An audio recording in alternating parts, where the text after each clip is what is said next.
നമസ്കാരം. On air മീഡിയയിലേക്ക് സ്വാഗതം. ദളിത് ആദിവാസി സംയുക്ത സമിതി സംഘടിപ്പിക്കുന്ന പ്രതിഷേധ സാഗരവുമായി ബന്ധപ്പെട്ട് നാളെ, അതായത് ഡിസംബർ 10 രാവിലെ 9:30 മുതൽ തിരുവനന്തപുരം നഗരത്തിൽ ഗതാഗത നിയന്ത്രണം ഏർപ്പെടുത്തിയിരിക്കുന്നു. രാജ്ഭവൻ മുതൽ സെക്രട്ടേറിയറ്റ് വരെയുള്ള റോഡിൽ ഗതാഗത തടസ്സമുണ്ടായാൽ വാഹനങ്ങൾ വഴിതിരിച്ചു വിടുന്നതാണ്. തിരുവനന്തപുരം സിറ്റി പോലീസിന്റെ ഗതാഗത ക്രമീകരണങ്ങളോട് പൊതുജനങ്ങൾ സഹകരിക്കേണ്ടതാണ്. ട്രാഫിക് ക്രമീകരണങ്ങളുടെ വിവരങ്ങൾ അറിയുന്നതിലേക്ക് പൊതുജനങ്ങൾക്ക് 04155871 അല്ലെങ്കിൽ 9497930055 എന്നീ ഫോൺ നമ്പറുകളിൽ വിളിക്കാവുന്നതാണ്. മോദിയും അദാനിയും ഒന്നാണ്, ഞങ്ങൾക്ക് നീതി വേണം എന്ന മുദ്രാവാക്യവുമായി അദാനിക്കെതിരെയുള്ള കൈക്കൂലി ആരോപണത്തിൽ അന്വേഷണം ആവശ്യപ്പെട്ട് പ്രതിപക്ഷ പ്രതിഷേധം. പ്രധാനമന്ത്രി നരേന്ദ്രമോദിയുടെയും വ്യവസായി ഗൗതം അദാനിയുടെയും മുഖംമൂടി അണിഞ്ഞാണ് പാർലമെന്റിന് പുറത്ത് പ്രതിപക്ഷത്തിന്റെ പ്രതിഷേധം. അതേസമയം ഇന്ത്യ മുന്നണിയിലെ എംപിമാരുടെ ഇന്നത്തെ പ്രതിഷേധത്തിൽ നിന്ന് സമാജ്വാദി, ആം ആദ്മി പാർട്ടി, തൃണമൂൽ കോൺഗ്രസ് എംപിമാർ വിട്ടുനിന്നു.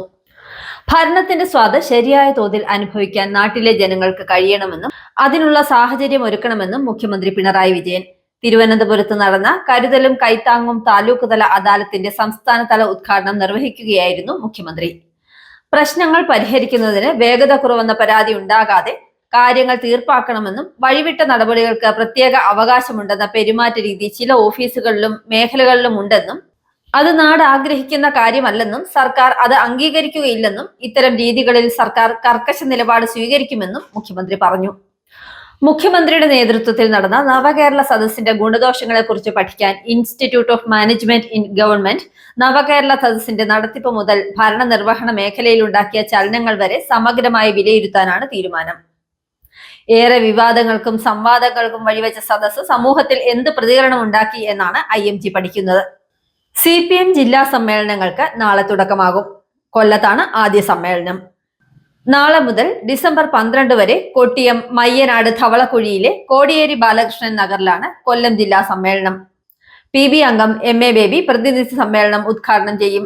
സംസ്ഥാന സെക്രട്ടറി MV ഗോവിന്ദൻ, കേന്ദ്ര കമ്മിറ്റി അംഗങ്ങൾ, സംസ്ഥാന സെക്രട്ടേറിയറ്റ് അംഗങ്ങൾ തുടങ്ങിയവർ പങ്കെടുക്കും. മുനമ്പത്തേത് വഖഫ് ഭൂമി തന്നെയെന്ന് മുതിർന്ന മുസ്ലിം ലീഗ് നേതാവ് ET മുഹമ്മദ് ബഷീർ. പാർട്ടിയിൽ അഭിപ്രായ വ്യത്യാസമില്ലെന്ന് പറഞ്ഞ് പാണക്കാട് സാദിഖ് അലി തങ്ങളും PK കുഞ്ഞാലിക്കുട്ടിയും മുനമ്പം വഖഫ് ഭൂമിയാണെന്ന വാദം ശരിവച്ചു. മുനമ്പത്തേത് വഖഫ് ഭൂമി തന്നെയാണെന്ന് ആവർത്തിച്ച് രംഗത്ത് വന്ന KM ഷാജി പാണക്കാട് തങ്ങൾ പ്രശ്നത്തിൽ ഇടപെട്ടതിന്റെ കാരണവും വിശദീകരിച്ചതോടെയാണ് ലീഗും കോൺഗ്രസും കൂടുതൽ പ്രതിരോധത്തിലായത്. വിഴിഞ്ഞത്ത് VGF ഫണ്ടുമായി ബന്ധപ്പെട്ട് കേന്ദ്രം വിവേചനപരമായ സമീപനം സ്വീകരിക്കുന്നുവെന്ന് മന്ത്രി VN വാസവൻ. സംസ്ഥാനത്തിന് അർഹതപ്പെട്ടത് കേന്ദ്രം തരുന്നില്ലെന്നും എന്നാൽ കേന്ദ്ര സർക്കാരിന്റെ സമീപനം വിഴിഞ്ഞം തുറമുഖത്തിന്റെ കമ്മീഷനിങ്ങിനെ ബാധിക്കില്ലെന്നും അദ്ദേഹം പറഞ്ഞു. 1 രൂപ പോലും ഇതുവരെ നിർമ്മാണത്തിന് കേന്ദ്രം മുടക്കിയിട്ടില്ലെന്നും അതേസമയം തൂത്തുക്കുടി പദ്ധതിക്ക് കേന്ദ്രം ഗ്രാന്റ് നൽകുന്നുണ്ടെന്നും അദ്ദേഹം പറഞ്ഞു. KPCC പ്രസിഡന്റിനെ മാറ്റേണ്ട സാഹചര്യം ഇപ്പോഴില്ലെന്ന് കോൺഗ്രസ് നേതാവ് K മുരളീധരൻ. ലോക്സഭാ തെരഞ്ഞെടുപ്പിലും ഉപതെരഞ്ഞെടുപ്പിലും അദ്ദേഹം മികച്ച പ്രകടനം കാഴ്ചവെച്ചുവെന്നും ഇപ്പോൾ പാർട്ടിയെ നയിക്കാനുള്ള ആരോഗ്യവും K സുധാകരനുണ്ടെന്നും അദ്ദേഹം പറഞ്ഞു. KPCCയിലെ നേതൃമാറ്റ ചർച്ചകൾ അപ്രസക്തമാണെന്നും തെരഞ്ഞെടുപ്പ് വിജയങ്ങൾ ആവർത്തിച്ചെടുത്ത് നേതൃമാറ്റത്തിന് പ്രസക്തിയില്ലെന്നും യൂത്ത് കോൺഗ്രസ് സംസ്ഥാന അധ്യക്ഷനും പാലക്കാട് MLAയുമായ രാഹുൽ മാങ്കൂട്ടത്തിൽ. ഇരട്ട പദവിയിൽ പ്രശ്നമില്ലെന്നും യൂത്ത് കോൺഗ്രസ് സംസ്ഥാന അധ്യക്ഷനായി തുടരുമെന്നും ജനപ്രതിനിധിയായി തെരഞ്ഞെടുക്കപ്പെട്ടത് ന്യൂനതയല്ലെന്നും അദ്ദേഹം പറഞ്ഞു. BJPയിൽ നിലവിലെ നേതൃത്വം തന്നെ തുടരുമെന്നും പാർട്ടി സംസ്ഥാന അധ്യക്ഷൻ മികച്ച രീതിയിൽ പ്രവർത്തിക്കുന്നുവെന്ന് കേരള പ്രഭാരി തന്നെ പറഞ്ഞിട്ടുണ്ടെന്നും ശോഭാ സുരേന്ദ്രൻ. BJP ഇരുമ്പുമറയുള്ള പാർട്ടിയല്ലെന്നും തോൽവിയാണെങ്കിലും വിജയമാണെങ്കിലും ചർച്ച ചെയ്യുമെന്നും പാർട്ടിയിൽ കൂടുതൽ വിഭാഗീയത ഉണ്ടെന്ന് വരുത്തി തീർക്കാൻ ചില മാധ്യമങ്ങൾ ശ്രമിക്കുന്നുണ്ടെന്നും ശോഭാ സുരേന്ദ്രൻ പറഞ്ഞു. BJPയിൽ ചേർന്ന മുൻ ഏരിയ സെക്രട്ടറി മധു മുല്ലശ്ശേരിക്കെതിരെ CPM പോലീസിൽ പരാതി നൽകി. CPM മംഗലപുരം ഏരിയ സമ്മേളനത്തിനായി പിരിച്ച പണം തന്നില്ലെന്ന് പരാതിയിൽ ആരോപിക്കുന്നു. ആറ്റിങ്ങൽ DYSPക്കാണ് പുതിയ മംഗലപുരം ഏരിയ കമ്മിറ്റി പരാതി നൽകിയത്. സംസ്ഥാന സ്കൂൾ കലോത്സവത്തിന്റെ ഉദ്ഘാടന വേദിയിൽ അവതരിപ്പിക്കാനുള്ള നൃത്തം ചിട്ടപ്പെടുത്താനായി പ്രമുഖ മലയാള നടി 5 ലക്ഷം രൂപ ആവശ്യപ്പെട്ടുവെന്ന് വിദ്യാഭ്യാസ മന്ത്രി V ശിവൻകുട്ടി. നടി വന്ന വഴി മറക്കരുതെന്നും ഇത്തരം ആളുകൾ അഹങ്കാരം കാണിക്കുന്നത് കേരളത്തോടാണെന്നും മന്ത്രി വിമർശിച്ചു. എന്നാൽ നടിയുടെ പേര് പരാമർശിക്കാതെയാണ് മന്ത്രിയുടെ വിമർശനം. തന്റെ ചിത്രം ഫ്ലെക്സ് ബോർഡുകളിൽ ഉപയോഗിക്കരുതെന്ന് ഓർത്തഡോക്സ് സഭാ ബിഷപ്പായ കണ്ടനാട് ഈസ്റ്റ മെത്രാപ്പോലിത്ത ഡോക്ടർ തോമസ് മാർ അത്തനാസിയോസ്. ഫ്ലെക്സുകളുടെ ഉപയോഗം നിയന്ത്രിക്കണമെന്ന ഹൈക്കോടതി നിർദ്ദേശം പാലിക്കണമെന്നും വൈദികർക്കും വിശ്വാസികൾക്കുമായി അയച്ച ഓഡിയോ സന്ദേശത്തിൽ ബിഷപ്പ് വ്യക്തമാക്കി. ഭദ്രാസനത്തിന് കീഴിലുള്ള പള്ളികളിലും പരിസ്ഥിതിക്ക് കോട്ടമുണ്ടാക്കുന്ന ഫ്ലെക്സുകൾ ഒഴിവാക്കണമെന്നും അദ്ദേഹം വ്യക്തമാക്കി. നഴ്സിംഗ് വിദ്യാർത്ഥിനി ചൈതന്യയുടെ ആത്മഹത്യാശ്രമത്തിൽ കാഞ്ഞങ്ങാട് മൻസൂർ ആശുപത്രിയിലേക്ക് SFI നടത്തിയ മാർച്ചിൽ സംഘർഷം. ആശുപത്രിയിലേക്ക് തള്ളിക്കയറാൻ ശ്രമിച്ചവരെ പിരിച്ചുവിടാൻ പോലീസ് ലാത്തിചാർജ് നടത്തി. 2 SFI പ്രവർത്തകർക്കും ഒരു പോലീസുകാരനും ലാത്തിചാർജിൽ പരിക്കേറ്റു. സംഭവത്തിൽ കുറ്റക്കാർക്കെതിരെ കർശന നടപടി സ്വീകരിച്ചില്ലെങ്കിൽ ശക്തമായ പ്രക്ഷോഭ പരിപാടികളുമായി മുന്നോട്ടു പോകുമെന്ന് SFI വ്യക്തമാക്കി. നടൻ ദിലീപിന് ശബരിമല സന്നിധാനത്ത് VIP ദർശനത്തിന് അവസരമൊരുക്കിയ സംഭവത്തിൽ കുറ്റക്കാരായ ഉദ്യോഗസ്ഥർക്ക് നോട്ടീസ് നൽകിയെന്ന് തിരുവിതാംകൂർ ദേവസ്വം ബോർഡ് പ്രസിഡന്റ്. കോടതി എന്തു പറയുന്നു എന്ന് നോക്കിയ ശേഷം വീഴ്ച വരുത്തിയവർക്കെതിരെ മാതൃകാപരമായ നടപടിയെടുക്കുമെന്നും അദ്ദേഹം പറഞ്ഞു. ശബരിമലയിൽ തിരക്ക് വർദ്ധിച്ചതോടെ പമ്പ മുതൽ സന്നിധാനം വരെയുള്ള പ്രദേശങ്ങളിൽ പോലീസ് പരിശോധനയും CCTV നിരീക്ഷണവും ശക്തമാക്കി. പോലീസ്, ദേവസ്വം, വിജിലൻസ് എന്നിവയുടെ 258 ക്യാമറകളാണ് ഈ പ്രദേശങ്ങളിൽ സ്ഥാപിച്ചിട്ടുള്ളത്. ക്ഷേത്ര പരിസരം 24 മണിക്കൂറും CCTV ക്യാമറകളുടെ നിരീക്ഷണത്തിലാണ്. ചാലക്കയം മുതൽ പാണ്ടിത്താവളം വരെ 60 ക്യാമറകളാണ് പോലീസ് സ്ഥാപിച്ചിട്ടുള്ളത്. യാക്കോബായ ഓർത്തഡോക്സ് സഭാ തർക്കവുമായി ബന്ധപ്പെട്ട് ചാലിശ്ശേരിയിൽ യാക്കോബായ വിഭാഗം കൈവശം വെച്ചിരുന്ന 3 കുരിശടികളും പാരിഷ് ഹാളും സീൽ ചെയ്തു. പോലീസിന്റെ സഹായത്തോടെ ജില്ലാ ഭരണകൂടമാണ് നടപടി സ്വീകരിച്ചത്. ഹൈക്കോടതി നിർദ്ദേശത്തെ തുടർന്ന് പാലക്കാട് ജില്ലാ കളക്ടറുടെ നിർദ്ദേശപ്രകാരം ഒറ്റപ്പാലം സബ് കളക്ടർ മിഥുൻ പ്രേമരാജന്റെ നേതൃത്വത്തിൽ റവന്യൂ ഉദ്യോഗസ്ഥരും 100ഓളം പോലീസ് ഉദ്യോഗസ്ഥരും ചേർന്ന് നടപടികൾ പൂർത്തിയാക്കി. വയനാട് ഉരുൾപൊട്ടലിൽ ഉറ്റവരെയും അപകടത്തിൽ പ്രതിശ്രുതവരനെയും നഷ്ടപ്പെട്ട ശ്രുതി ജോലിയിൽ പ്രവേശിച്ചു. വയനാട് കളക്ടറേറ്റിൽ റവന്യൂ വകുപ്പിലെ ക്ലർക്കായാണ് ശ്രുതിക്ക് നിയമനം. റവന്യൂ വകുപ്പിലെ തപാൽ വിഭാഗത്തിലായിരിക്കും ശ്രുതി ജോലി ചെയ്യുക. സർക്കാർ ജോലിയുടെ മാനദണ്ഡങ്ങൾ പൂർത്തിയാക്കിയ ശ്രുതി ഒപ്പം നിന്ന എല്ലാവർക്കും നന്ദിയുണ്ടെന്ന് പ്രതികരിച്ചു. ശ്രുതിയുടെ താൽപര്യം കണക്കിലെടുത്താണ് വയനാട് കളക്ടറേറ്റിൽ നിയമനം നൽകിയത്. എരുമേലി പമ്പാവാലിയിൽ വഴിവക്കിൽ നിന്ന തീർത്ഥാടകർക്ക് നേരെ കാർ പാഞ്ഞുകയറി അപകടത്തിൽ 3 പേർക്ക് പരിക്കേറ്റു. തമിഴ്നാട് ട്രിച്ചി താത്തുങ്കൽപേട്ട സ്വദേശികളായ ശരവണൻ, ശങ്കർ, സുരേഷ് എന്നിവർക്കാണ് പരിക്കേറ്റത്. ഇതിൽ സുരേഷിന്റെ നില ഗുരുതരമാണ്. രാവിലെ 8 മണിയോടെയാണ് അപകടമുണ്ടായത്. ചെന്നൈ കൊച്ചി സ്പൈസ് ജെറ്റ് വിമാനം അടിയന്തരമായി നിലത്തിറക്കി. കൊച്ചിയിൽ നിന്ന് 147 യാത്രക്കാരുണ്ടായ വിമാനത്തിൽ പറന്നുയർന്ന ഉടൻ സാങ്കേതിക തകരാർ കണ്ടെത്തിയതോടെയാണ് നിലത്തിറക്കിയത്. ഇന്നത്തെ സർവീസ് റദ്ദാക്കിയെന്ന് വിമാന കമ്പനി അറിയിച്ചു. ഉത്തർപ്രദേശിലെ നോയിഡയിൽ മലയാളി യുവാവിനെ ജീവനൊടുക്കിയ നിലയിൽ കണ്ടെത്തി.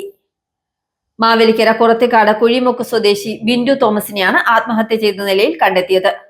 21 വയസ്സുകാരനായ ബിന്ദുവിനെ നോയിഡ സെക്ടർ 20 താമസ സ്ഥലത്താണ് മരിച്ച നിലയിൽ കണ്ടെത്തിയത്. കർണാടക ബെല്ലാരിയിലെ സർക്കാർ ആശുപത്രിയിൽ പ്രസവ വാർഡിൽ 3 ദിവസത്തിനിടെ 5 അമ്മമാർ മരിച്ചു. നവംബർ 9 മുതൽ 11 വരെ ആശുപത്രിയിൽ അഡ്മിറ്റ് ചെയ്യപ്പെട്ടവരാണ് മരിച്ചത്. സോഡിയം ലാക്ടേറ്റ് ഇഞ്ചക്ഷനായ റിംഗേഴ്സ് ലാക്ടേറ്റ് IV ഫ്ലൂയിഡ് നൽകിയ ശേഷമാണ് ഇവർക്കെല്ലാം ആരോഗ്യ പ്രശ്നങ്ങൾ തുടങ്ങിയതെന്നാണ് വിവരം. സംസ്ഥാനത്തെ മരുന്ന് സംഭരണ കേന്ദ്രങ്ങളിലെല്ലാം സമഗ്ര അന്വേഷണത്തിന് സംസ്ഥാന സർക്കാർ ഉത്തരവിട്ടു. ദില്ലിയിലെ RK പുരത്തെ ഡൽഹി പബ്ലിക് സ്കൂൾ, പശ്ചിമ ബിഹാറിലെ GD ഗോയങ്ക സ്കൂൾ എന്നിവയുൾപ്പെടെ 40 സ്കൂളുകൾക്ക് നേരെ വീണ്ടും ബോംബ് ഭീഷണി. പുലർച്ചെ ഇമെയിലിലൂടെ വന്ന ഭീഷണി സന്ദേശത്തിൽ സ്കൂളിന്റെ വിവിധ ഭാഗങ്ങളിൽ ബോംബുകൾ വെച്ചിട്ടുള്ളതായാണ് പറയുന്നത്. ബോംബ് നിർവീര്യമാക്കാൻ $30,000 ആവശ്യപ്പെട്ടതായി ഡൽഹി പോലീസ് പറഞ്ഞു.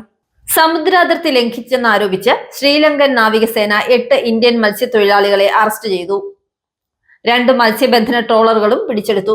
ശനിയാഴ്ച മണ്ഡപം നോർത്ത് ജെട്ടിയിൽ നിന്ന് പുറപ്പെട്ട 324 ട്രോളറുകളിൽ 2 ട്രോളറുകളാണ് ശ്രീലങ്കൻ നാവികസേന പിടിച്ചെടുത്തത്. ബംഗാൾ ഉൾക്കടലിന് മുകളിൽ ചക്രവാത ചുഴി ന്യൂനമർദ്ദമായി ശക്തി പ്രാപിച്ച സാഹചര്യത്തിൽ തമിഴ്നാട്ടിൽ വീണ്ടും കനത്ത മഴയ്ക്ക് സാധ്യത. ഡിസംബർ 11ഓടെ ന്യൂനമർദ്ദം തെക്കു പടിഞ്ഞാറൻ ഉൾക്കടലിൽ ശ്രീലങ്ക തമിഴ്നാട് തീരത്തിന് സമീപം എത്തിച്ചേരാൻ സാധ്യതയെന്ന് കേന്ദ്ര കാലാവസ്ഥാ വകുപ്പ് അറിയിച്ചു. തമിഴ്നാട്ടിൽ 1 കിലോ മുല്ലപ്പൂവിന്റെ വില 4500 രൂപയായി ഉയർന്നു. ഫിൻജാൽ ചുഴലിക്കാറ്റിൽ മുല്ലപ്പൂ കൃഷിയിൽ വ്യാപക നാശം സംഭവിച്ചതോടെയാണ് വില കുത്തനെ കൂടിയത്. കൂടാതെ വിവാഹ സീസണായതും വില വർധനവിന് കാരണമായെന്ന് വ്യാപാരികൾ പറയുന്നു. 2000 രൂപയാണ് തിരുവനന്തപുരത്ത് മുല്ലപ്പൂവിന് വില. തൊഴിലിടത്തിലെ സ്ത്രീകൾക്ക് നേരെയുള്ള ലൈംഗിക കുറ്റകൃത്യങ്ങൾ തടയുന്ന പോഷ് നിയമത്തിന്റെ പരിധിയിൽ രാഷ്ട്രീയ പാർട്ടികളെ കൊണ്ടുവരണമെന്ന ആവശ്യം ആദ്യം തെരഞ്ഞെടുപ്പ് കമ്മീഷന് മുന്നിലാണ് ഉന്നയിക്കേണ്ടതെന്ന് സുപ്രീം കോടതി. തെരഞ്ഞെടുപ്പ് കമ്മീഷൻ ഇടപെട്ടില്ലെങ്കിൽ ഹർജിയുമായി കോടതിയെ സമീപിച്ചാൽ പരിഗണിക്കാമെന്നും സുപ്രീം കോടതി വ്യക്തമാക്കി. പോഷ് നിയമം നടപ്പാക്കാൻ രാഷ്ട്രീയ പാർട്ടികൾക്ക് നിർദ്ദേശം നൽകണം എന്നാവശ്യപ്പെട്ട് മലയാളി അഭിഭാഷകയാണ് സുപ്രീം കോടതിയെ സമീപിച്ചത്. കാശ്മീരിനെ സ്വതന്ത്ര രാജ്യമാക്കണമെന്ന ആശയത്തെ പിന്തുണയ്ക്കുന്ന സംഘടനയുമായി കോൺഗ്രസ് മുൻ അധ്യക്ഷ സോണിയാഗാന്ധിക്ക് ബന്ധമുണ്ടെന്ന് BJP. അമേരിക്കൻ കോടീശ്വരനായ ജോർജ് സോറോസിന്റെ ജോർജ് സോറോസ് ഫൗണ്ടേഷൻ ധനസഹായം നൽകുന്ന സംഘടനയാണ് forum of democratic leaders in Asian Pacific എന്നും ആ സംഘടനയുടെ വൈസ് പ്രസിഡന്റാണ് സോണിയാഗാന്ധി എന്നും BJP ആരോപിച്ചു. 3 ദിവസത്തെ റഷ്യൻ സന്ദർശനത്തിനായി കേന്ദ്ര പ്രതിരോധ മന്ത്രി രാജ്നാഥ് സിംഗ് പ്രസിഡന്റ് വ്ളാഡിമിർ പുടിനുമായി കേന്ദ്ര പ്രതിരോധ മന്ത്രി ചർച്ച നടത്തും. കൂടാതെ റഷ്യൻ നിർമ്മിത സ്റ്റെൽത്ത് യുദ്ധക്കപ്പലായ INS തുഷിലിന്റെ കമ്മീഷനിംഗ് ചടങ്ങിൽ പങ്കെടുക്കുകയും ഇന്ത്യൻ കമ്മ്യൂണിറ്റിയുമായി ചർച്ച നടത്തുകയും ചെയ്യും. ഒമാനിൽ തൊഴിൽ നിയമം ലംഘിച്ച 1000-ലേറെ പ്രവാസികൾ അറസ്റ്റിൽ. മസ്കറ്റ് ഗവർണറേറ്റിൽ കഴിഞ്ഞ മാസം 1551 പ്രവാസികളാണ് അറസ്റ്റിലായത്. തൊഴിൽ മന്ത്രാലയം, labour directorate joint inspection team, security and safety സർവീസസിന്റെ ഇൻസ്പെക്ഷൻ യൂണിറ്റുമായി ചേർന്ന് നടത്തിയ പരിശോധനയിലാണ് ഇത്രയും പേർ അറസ്റ്റിലായത്. കോൺഗ്രസ് മുൻ അധ്യക്ഷ സോണിയാഗാന്ധിക്ക് ജന്മദിനാശംസകൾ നേർന്ന പ്രധാനമന്ത്രി നരേന്ദ്രമോദി. ശ്രീമതി സോണിയാഗാന്ധിക്ക് ജന്മദിനാശംസകൾ. അവരുടെ ദീർഘായുസ്സിനും ആയുരാരോഗ്യ സൗഖ്യത്തിനും വേണ്ടി പ്രാർത്ഥിക്കുന്നു എന്നാണ് പ്രധാനമന്ത്രി എക്സിൽ കുറിച്ചിരിക്കുന്നത്. അവരുടെ ദീർഘായുസ്സിനും ആയുരാരോഗ്യ സൗഖ്യത്തിനും വേണ്ടി പ്രാർത്ഥിക്കുന്നു എന്നാണ് പ്രധാനമന്ത്രി എക്സിൽ കുറിച്ചിരിക്കുന്നത്. പശ്ചിമ ബംഗാളിലെ മുർഷിദാബാദിൽ നാടൻ ബോംബുണ്ടാക്കുന്നതിനിടെ സ്ഫോടനത്തിൽ 3 പേർ മരിച്ചു. വീടിനുള്ളിൽ നാടൻ ബോംബ് നിർമ്മിക്കുന്നതിനിടെ പൊട്ടിത്തെറി നടക്കുകയായിരുന്നുവെന്നാണ്. ഞായറാഴ്ച രാത്രി ഖയാർത്തല മേഖലയിലെ മാമൂൻ മൊല്ല എന്നയാളുടെ വീട്ടിലാണ് സ്ഫോടനം നടന്നത്. സിറിയ വിമതർ പിടിച്ചെടുത്തതോടെ സിറിയൻ സൈന്യത്തിന്റെ ആയുധ ശേഖരത്തിലേക്ക് വ്യോമാക്രമണം നടത്തി ഇസ്രയേൽ. സിറിയയിലെ ആയുധ സംഭരണ കേന്ദ്രങ്ങൾ വിമതരുടെ കയ്യിൽ എത്താതിരിക്കാനാണ് ഇസ്രയേൽ ബോംബിട്ട് തകർത്തത്. അതിനിടെ സിറിയ വിട്ട പ്രസിഡന്റ് ബഷാർ അൽ അസദ് കുടുംബത്തോടൊപ്പം മോസ്കോയിലെത്തി. ഇത്രയും കാലവും അസദ് രാജ്യത്തെ ഇറാന്റെ താൽപര്യത്തിന് എറിഞ്ഞുകൊടുത്തെന്ന് വിമത നേതാവ് അബു മുഹമ്മദ് ജുലാനി കുറ്റപ്പെടുത്തി.